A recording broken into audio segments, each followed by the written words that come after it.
Markheim by Robert Louis Stevenson.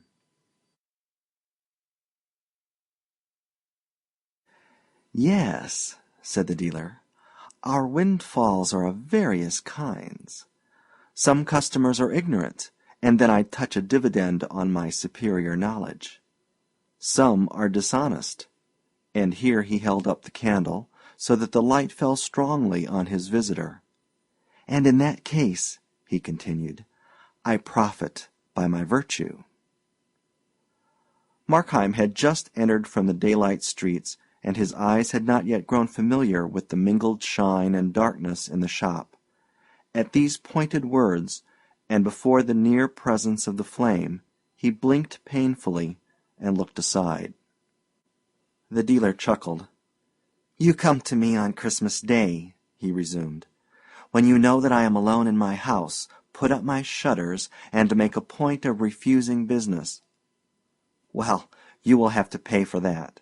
You will have to pay for my loss of time, when I should be balancing my books. You will have to pay, besides, for a kind of manner that I remark in you today very strongly. I am the essence of discretion, and ask no awkward questions. But when a customer cannot look me in the eye, he has to pay for it." The dealer once more chuckled, and then, changing to his usual business voice, though still with a note of irony, "You can give me, as usual, a clear account of how you came into the possession of the object?" he continued. "Still your uncle's cabinet? A remarkable collector, sir." And the little, pale, round-shouldered dealer stood almost on tiptoe, looking over the top of his gold spectacles, and nodding his head with every mark of disbelief. Markheim returned his gaze with one of infinite pity and a touch of horror. "This time," said he, "you are in error. I have not come to sell, but to buy. I have no curios to dispose of. My uncle's cabinet is bare to the wainscot. Even were it still intact, I have done well on the stock exchange, and should more likely add to it than otherwise, and my errand today is simplicity itself. I seek a Christmas present for a lady," he continued, waxing more fluent as he struck into the speech he had prepared. "And certainly I owe you every excuse for this disturbing you upon so small a matter. But the thing was neglected yesterday. I must produce my little compliment at dinner, and, as you very well know, a rich marriage is not a thing to be neglected." There followed a pause during which the dealer seemed to weigh this statement incredulously. The ticking of many clocks among the curious lumber of the shop, and the faint rushing of the cabs in a near thoroughfare, filled up the interval of silence. "Well, sir," said the dealer, "be it so. You are an old customer after all. And if, as you say, you have the chance of a good marriage, far be it from me to be an obstacle. Here is a nice thing for a lady now," he went on. "This hand-glass, 15th century, warranted. Comes from a good collection, too, but I reserve the name, in the interests of my customer, who was just like yourself, my dear sir, the nephew and sole heir of a remarkable collector." The dealer, while he thus ran on in his dry and biting voice, had stooped to take the object from its place, and, as he had done so, a shock had passed through Markheim, a start both of hand and foot, a sudden leap of many tumultuous passions to the face. It passed as swiftly as it came, and left no trace beyond a certain trembling of the hand that now received the glass. "A glass?" he said hoarsely, and then paused and repeated it more clearly. "A glass? For Christmas? Surely not!" "And why not?" cried the dealer. "Why not a glass?" Markheim was looking upon him with an indefinable expression. "You ask me why not?" he said. "Why, look here, look in it, look at yourself. Do you like to see it? No, nor I, nor any man." The little man had jumped back when Markheim had so suddenly confronted him with the mirror, but now, perceiving there was nothing worse on hand, he chuckled. "Your future lady, sir, must be pretty hard-favored," said he. "I ask you," said Markheim, "for a Christmas present, and you give me this damned reminder of years, and sins, and follies, this hand conscience? Did you mean it? Had you a thought in your mind? Tell me. It will be better for you if you do. Come, tell me about yourself. I hazard a guess now that you are in secret a very charitable man?" The dealer looked closely at his companion. It was very odd. Markheim did not appear to be laughing, yet there was something in his face like an eager sparkle of hope, but nothing of mirth. "What are you driving at?" the dealer asked. "Not charitable?" returned the other gloomily. "Not charitable, not pious, not scrupulous, unloving, unbeloved. A hand to get money, a safe to keep it. Is that all? Dear God, man, is that all?" "I will tell you what it is," began the dealer with some sharpness, and then broke off again into a chuckle. "But I see this is a love match of yours, and you have been drinking the lady's health." "Ah!" cried Markheim with a strange curiosity. "Ah! Have you been in love? Tell me about that." "I?" cried the dealer. "I in love? I never had the time, nor have I the time to-day for all this nonsense. Will you take the glass?" "Where is the hurry?" returned Markheim. "It is very pleasant to stand here talking, and life is so short and insecure that I would not hurry away from any pleasure, no, not even from so mild a one as this. We should rather cling to what little we can get, like a man at a cliff's edge. Every second is a cliff if you think upon it, a cliff a mile high, high enough, if we fall, to dash us out of every feature of humanity. Hence it is best to talk pleasantly. Let us talk of each other. Why should we wear this mask? Let us be confidential. Who knows? We might become friends." "I have just one word to say to you," said the dealer. "Either make your purchase or walk out of my shop." "True, true," said Markheim. "Enough fooling. To business. Show me something else." The dealer stooped once more, this time to replace the glass upon the shelf, his thin blond hair falling over his eyes as he did so. Markheim moved a little nearer, with one hand in the pocket of his greatcoat. He drew himself up and filled his lungs. At the same time many different emotions were depicted together on his face: terror, horror, and resolve, fascination and a physical repulsion, and through a haggard lift of his upper lip his teeth looked out. "This perhaps may suit," observed the dealer. And then, as he began to re-arise, Markheim bounded from behind upon his victim. The long, skewer-like dagger flashed and fell. The dealer struggled like a hen, striking his temple on the shelf, and then tumbled on the floor in a heap. Time had some score of small voices in that shop, some stately and slow as was becoming to their great age, others garrulous and hurried. All these told out the seconds in an intricate chorus of tickings. Then the passage of a lad's feet, heavily running on the pavement, broke in upon these smaller voices and startled Markheim into the consciousness of his surroundings. He looked about him awfully. The candle stood on the counter, its flame solemnly wagging in a draught. And by that inconsiderable movement the whole room was filled with noiseless bustle, and kept heaving like a sea. The tall shadows nodding, the gross blots of darkness swelling and dwindling as with respiration, the faces of the portraits and the china gods changing and wavering like images in water. The inner door stood ajar, and peered into that leaguer of shadows with a long slit of daylight like a pointing finger. From these fear-stricken rovings, Markheim's eyes returned to the body of his victim, where it lay, both humped and sprawling, incredibly small and strangely meaner than in life. In these poor, miserly clothes, in that ungainly attitude, the dealer lay like so much sawdust. Markheim had feared to see it, and lo, it was nothing. And yet, as he gazed, this bundle of old clothes and pool of blood began to find eloquent voices.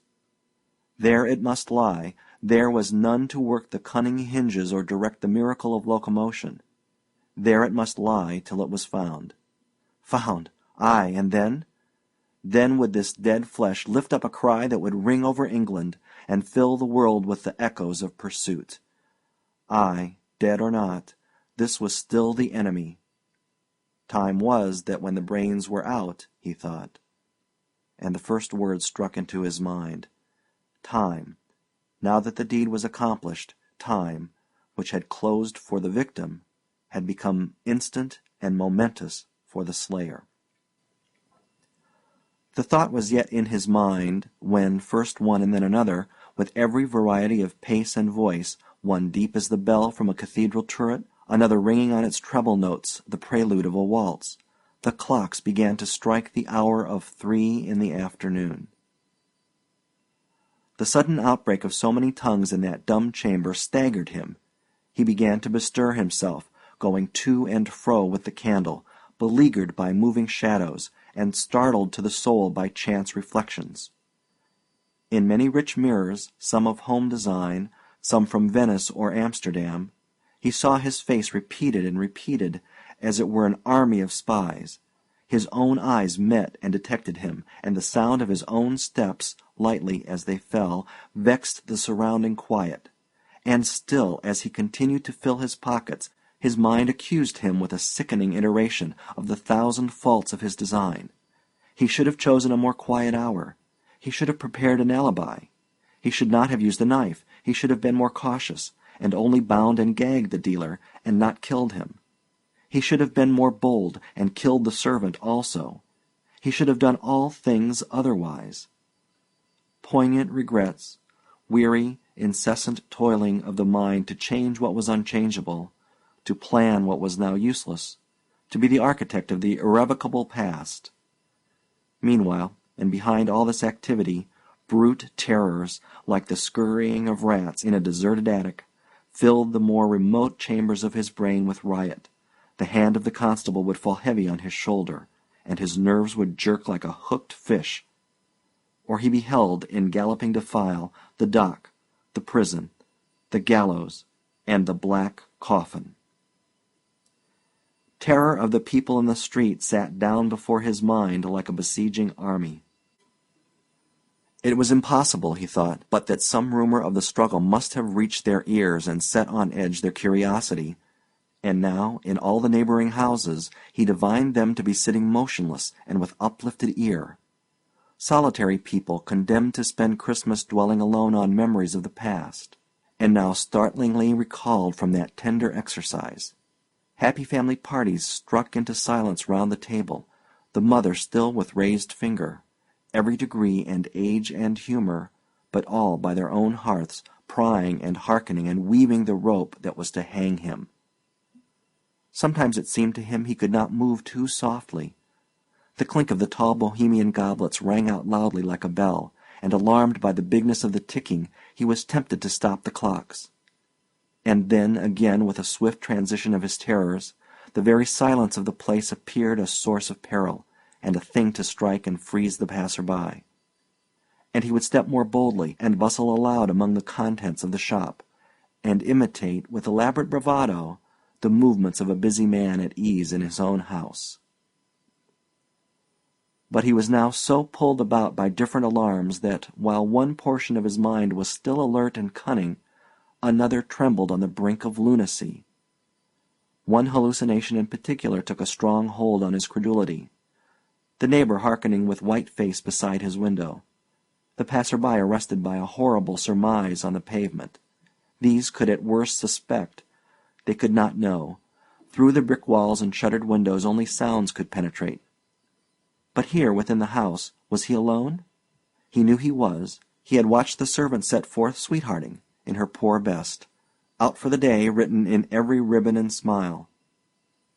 Yes, he was alone, of course, and yet in the bulk of empty house above him he could surely hear a stir of delicate footing. He was surely conscious, inexplicably conscious of some presence.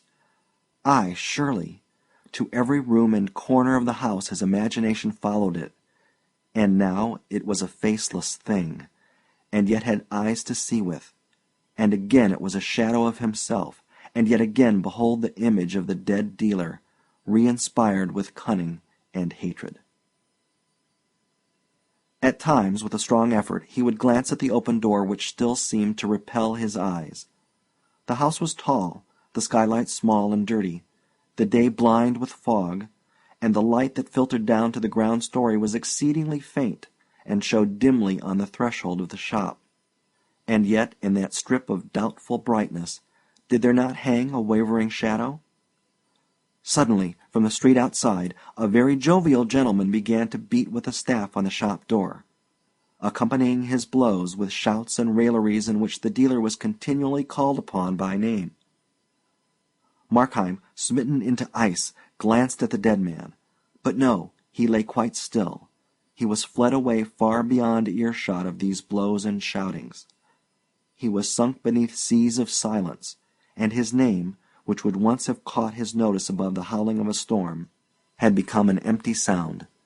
And presently the jovial gentleman desisted from his knocking, and departed.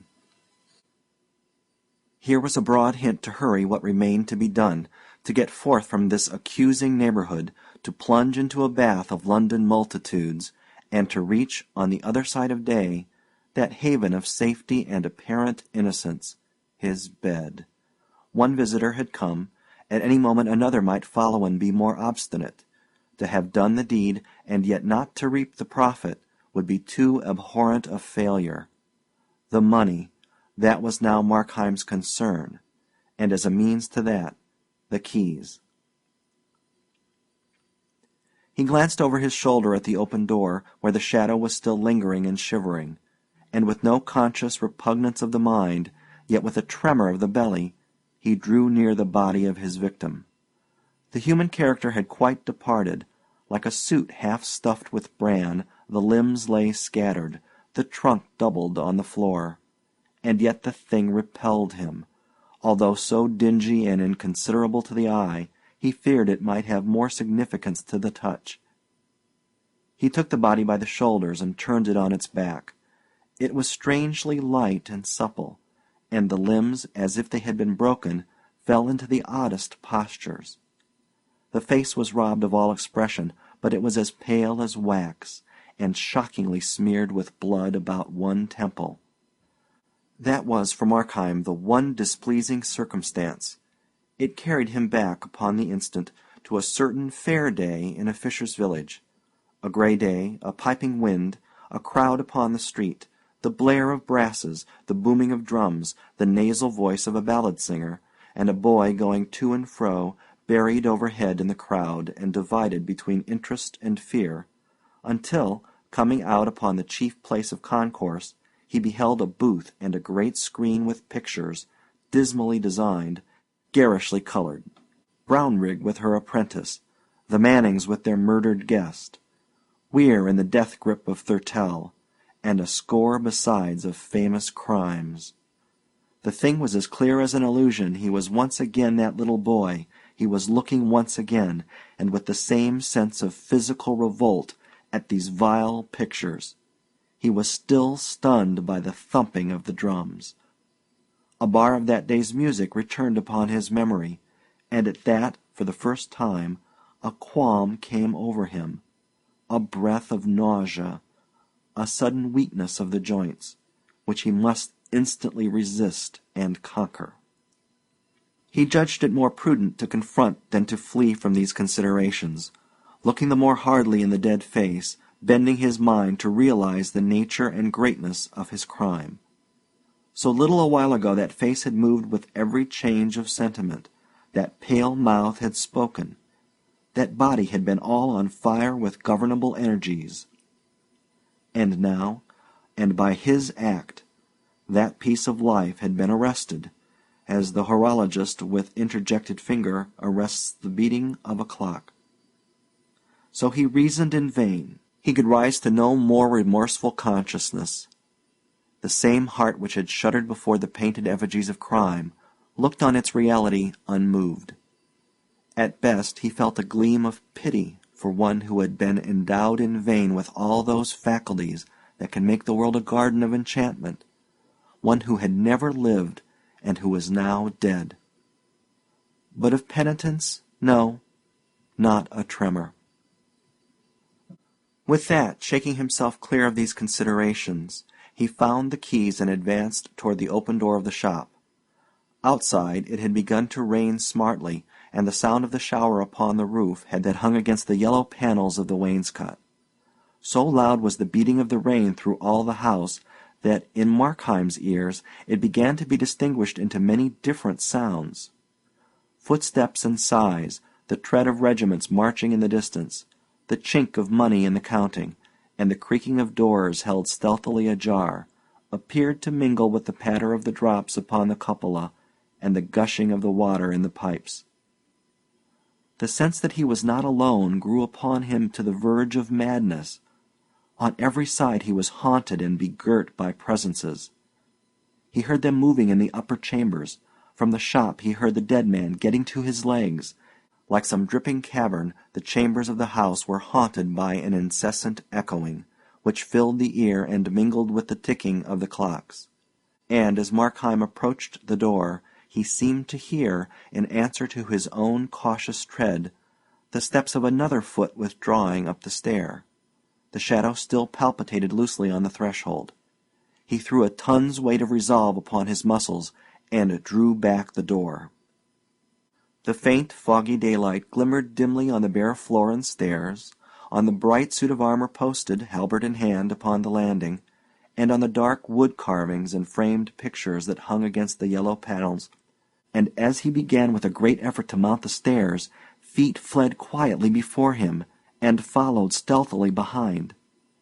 If he were but deaf, he thought, how tranquilly he would possess his soul. And then again, and hearkening with ever fresh attention, he blessed himself for that unresting sense which held the outposts and stood a trusty sentinel upon his life. His head turned continually on his neck, his eyes, which seemed starting from their orbits, scouted on every side, and on every side were half rewarded as with the tail of something nameless vanishing. The 24 steps to the first floor were 24 agonies. On that first story the doors stood ajar, 3 of them, like 3 ambushes, shaking his nerves like the throats of a cannon. He could never again, he felt, be sufficiently immured and fortified from men's observing eyes. He longed to be home, girt in by walls, buried among bedclothes, and invisible to all but God. And at that thought he wondered a little, recollecting tales of other murderers and the fear they were said to entertain of heavenly avengers. It was not so, at least, with him. He feared the laws of nature, lest in their callous and immutable procedure they should preserve some damning evidence of his crime. He feared tenfold more, with a slavish, superstitious terror, some scission in the continuity of man's experience, some wilful illegality of nature. He played a game of skill, depending on the rules, calculating consequence from cause. And what if nature, as the defeated tyrant, overthrew the chessboard, should break the mold of their succession? The like had befallen Napoleon, so writers said, when the winter changed the time of its appearance. The like might befall Markheim. The solid walls might become transparent and reveal his doings like those of bees in a glass hive.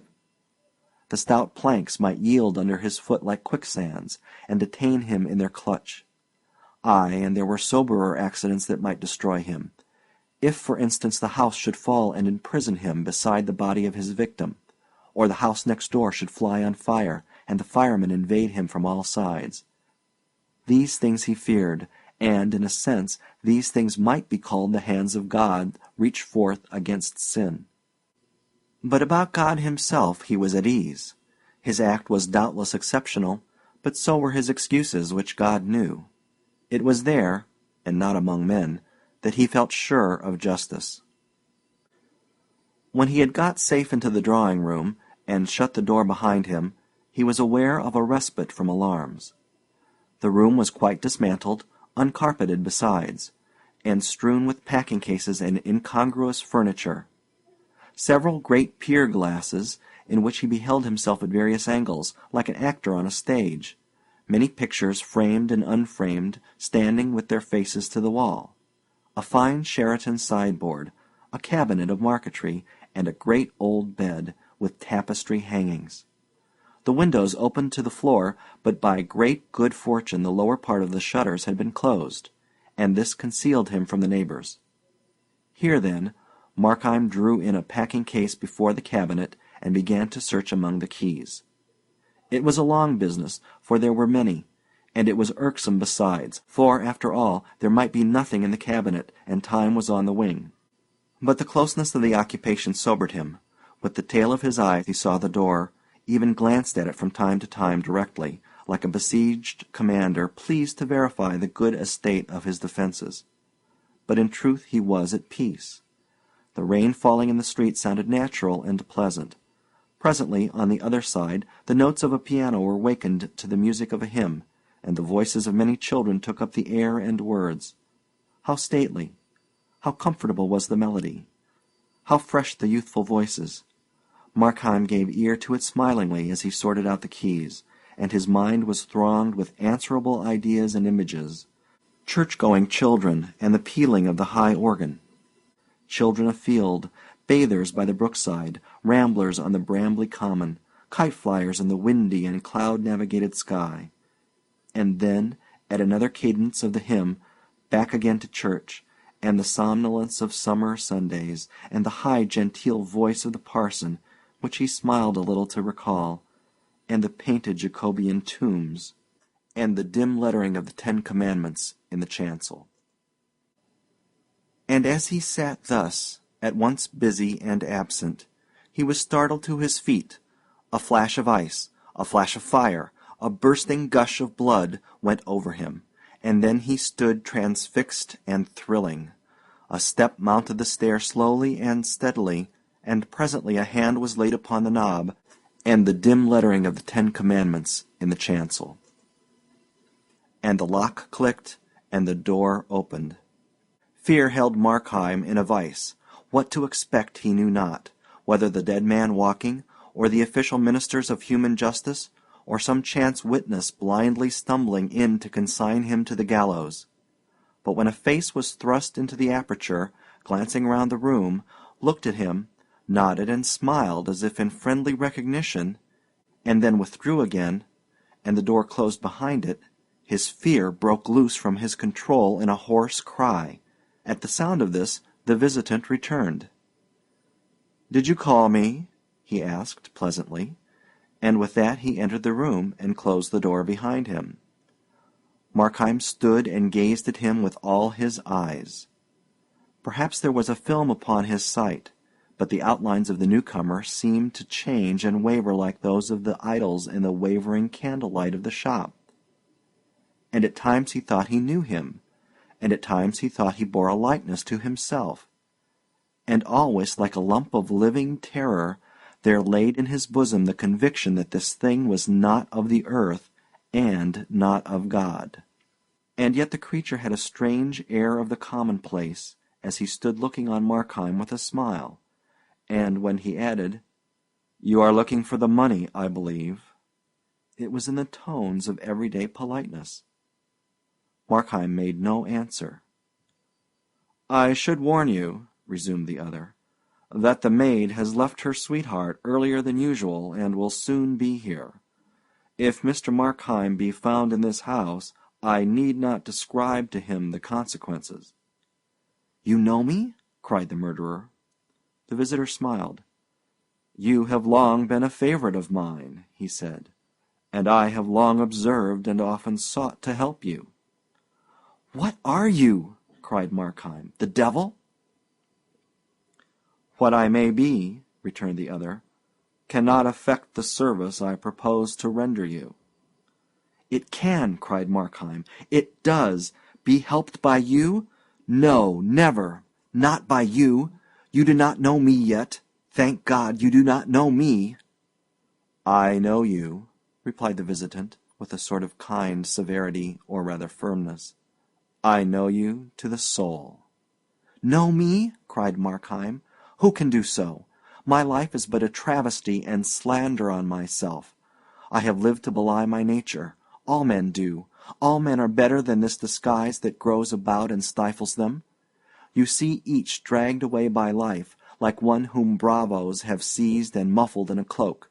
If they had their own control, if you could see their faces, they would be altogether different. They would shine out for heroes and saints. I am worse than most.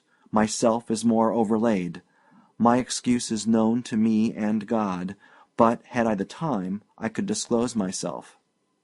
To me? Inquired the visitant. To you before all, returned the murderer. I supposed you were intelligent. I thought, since you exist, you would prove a reader of the heart. And yet you would propose to judge me by my acts? Think of it, my acts. I was born and I have lived in a land of giants. Giants have dragged me by the wrists since I was born out of my mother. The giants of circumstance. And you would judge me by my acts? But can you not look within? Can you not understand that evil is hateful to me? Can you not see within me the clear writing of conscience, never blurred by any wilful sophistry, although too often disregarded? Can you not read me for a thing that surely must be common as humanity, the unwilling sinner? All this is very feelingly expressed, was the reply, but it regards me not. These points of consistency are beyond my province, and I care not in the least by what compulsion you may have been dragged away, so as you are but carried in the right direction. But time flies, the servant delays, looking in the faces of the crowd and at the pictures on the hoardings, but still she keeps moving nearer, and remember, it is as if the gallows itself was striding towards you through the Christmas streets. Shall I help you? I, who know all? Shall I tell you where to find the money? For what price? Asked Markheim. I offer you the service for a Christmas gift, returned the other. Markheim could not refrain from smiling with a kind of bitter triumph. No, said he, I will take nothing at your hands. If I were dying of thirst, and it was your hand that put the pitcher to my lips, I should find the courage to refuse. It may be credulous, but I will do nothing to commit myself to evil. I have no objection to a death-bed repentance, observed the visitant. Because you disbelieve their efficacy? Markheim cried. I do not say so, returned the other, but I look on these things from a different side, and when the life is done my interest falls. The man has lived to serve me, to spread black looks under color of religion, or to sow tares in the wheat field, as you do in a course of weak compliance with desire.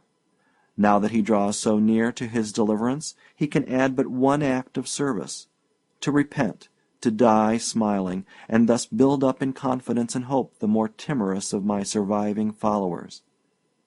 I am not so hard a master. Try me. Accept my help. Please yourself in life as you have done hitherto. Please yourself more amply. Spread your elbows at the board, and when the night begins to fall and the curtains to be drawn, I tell you for your greater comfort that you will find it even easy to compound your quarrel with your conscience, and to make a truckling peace with God. I came but now from such a deathbed, and the room was full of sincere mourners, listening to the man's last words, and when I looked into that face, which had been set as a flint against mercy, I found it smiling with hope. And do you then suppose me such a creature? Asked Markheim. Do you think I have no more generous aspirations than to sin and sin and sin and at last sneak into heaven? My heart rises at the thought. Is this then your experience of mankind? Or is it because you find me with red hands that you presume such baseness? And is this crime of murder indeed so impious as to dry up the very springs of good? Murder is to me no special category, replied the other. All sins are murder, even as all life is war. I behold your race like starving mariners on a raft, plucking crusts out of the hands of famine and feeding on each other's lives. I follow sins beyond the moment of their acting. I find in all that the last consequence is death. And to my eyes the pretty maid who thwarts her mother with such taking graces on a question of a ball drips no less visibly with human gore than such a murderer as yourself. Do I say that I follow sins? I follow virtues also. They differ not by the thickness of a nail. They are both scythes for the reaping angel of death. Evil, for which I live, consists not in action, but in character. The bad man is dear to me, not the bad act, whose fruits, if we could follow them far enough down the hurtling cataract of the ages, might yet be found more blessed than those of the rarest virtues. And it is not because you have killed a dealer, but because you are Markheim, that I offer to forward your escape." "I will lay my heart open to you," answered Markheim. "This crime on which you find me is my last. On my way to it I have learned many lessons. Itself is a lesson, a momentous lesson. Hitherto I have been driven with revolt to what I would not. I was a bond-slave to poverty, driven and scourged. There are robust virtues that can stand in these temptations. Mine was not so. I had a thirst for pleasure. But today, and out of this deed, I pluck both warning and riches, both the power and a fresh resolve to be myself. I become in all things a free actor in the world. I begin to see myself all changed, these hands the agents of good, this heart at peace. Something comes over me out of the past, something of what I have dreamed on Sabbath evenings to the sound of the church organ, of what I forecast when I shed tears over noble books, or talked, an innocent child, with my mother. There lies my life. I have wandered a few years, but now I see once more my city of destination." "You are to use this money on the stock exchange, I think," remarked the visitor. "And there, if I mistake not, you have already lost some thousands?" "Ah," said Markheim, "but this time I have a sure thing." "This time, again, you will lose," replied the visitor quietly. "Ah, but I keep back the half," cried Markheim. "That also you will lose," said the other. The sweat started upon Markheim's brow. "Well, then, what matter?" he exclaimed. "Say it be lost. Say I am plunged again in poverty. Shall one part of me, and that the worst, continue until the end to override the better? Evil and good run strong in me, hailing me both ways. I do not love the one thing, I love all. I can conceive great deeds, renunciations, martyrdoms, and though I be fallen to such a crime as murder, pity is no stranger to my thoughts. I pity the poor. Who knows their trials better than myself? I pity and help them. I prize love.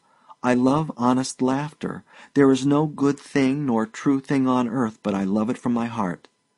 And are my vices only to direct my life, and my virtues to lie without effect, like some passive lumber of the mind? Not so. Good also is a spring of acts." But the visitant raised his finger. "For 36 years that you have been in this world," said he, "through many changes of fortune and varieties of humor, I have watched you steadily fall. 15 years ago you would have started at a theft. 3 years back you would have blenched at the name of murder. Is there any crime, is there any cruelty or meanness, from which you still recoil? 5 years from now I shall detect you in the fact. Downward, downward lies your way, nor can anything but death avail to stop you." "It is true," Markheim said huskily, "I have in some degree complied with evil. But it is so with all. The very saints, in the mere exercise of living, grow less dainty, and take on the tone of their surroundings." "I will propound to you one simple question," said the other, "and as you answer I shall read to you your moral horoscope. You have grown in many things more lax. Possibly you do right to be so, and at any account it is the same with all men. But granting that, are you in any one particular, however trifling, more difficult to please with your own conduct, or do you go in all things with a looser rein?" "In any one?" repeated Markheim, with an anguish of consideration. "No," he added with despair, "in none. I have gone down in all." "Then," said the visitor, "content yourself with what you are, for you will never change, and the words of your part on this stage are irrevocably written down." Markheim stood for a long while silent, and, indeed, it was the visitor who first broke the silence. That being so, he said, shall I show you the money? And grace? Cried Markheim. Have you not tried it? Returned the other. 2 or 3 years ago did I not see you on the platform of revival meetings, and was not your voice the loudest in the hymn? It is true, said Markheim, and I see clearly what remains for me by way of duty. I thank you for these lessons from my soul. My eyes are opened, and I behold myself at last for what I am. At this moment the sharp note of the door-bell rang through the house, and the visitant, as though this were some concerted signal for which he had been waiting, changed at once in his demeanor. "The maid!" he cried. "She has returned, as I forewarned you, and there is now before you one more difficult passage. Her master, you must say, is ill. You must let her in, with an assured but rather serious countenance. No smiles, no overacting, and I promise you success. Once the girl within, and the door closed, the same dexterity that has already rid you of the dealer will relieve you of this last danger in your path. Thenceforward you have the whole evening, the whole night if needful, to ransack the treasures of the house, and to make good your safety. This is help that comes to you with the mask of danger. Up!" he cried. "Up, friend! Your life hangs trembling in the scales.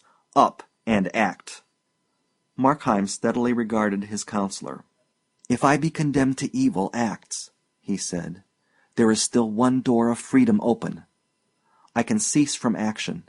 If my life be an ill thing, I can lay it down. Though I be, as you say, truly at the beck of every small temptation, I can yet by one decisive gesture place myself beyond the reach of all. My love of good is damned to barrenness.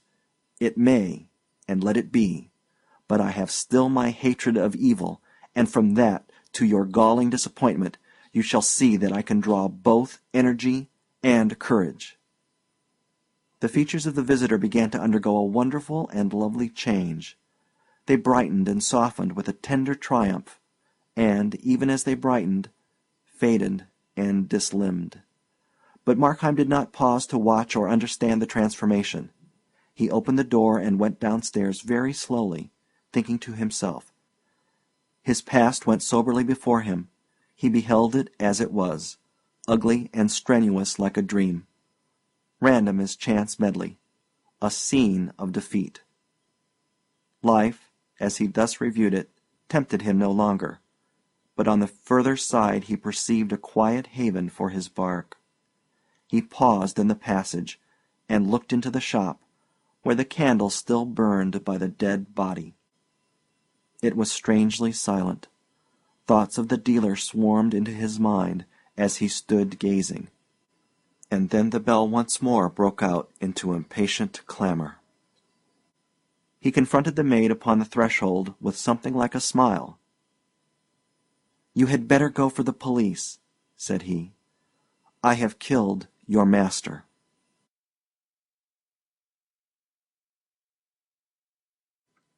End of Markheim.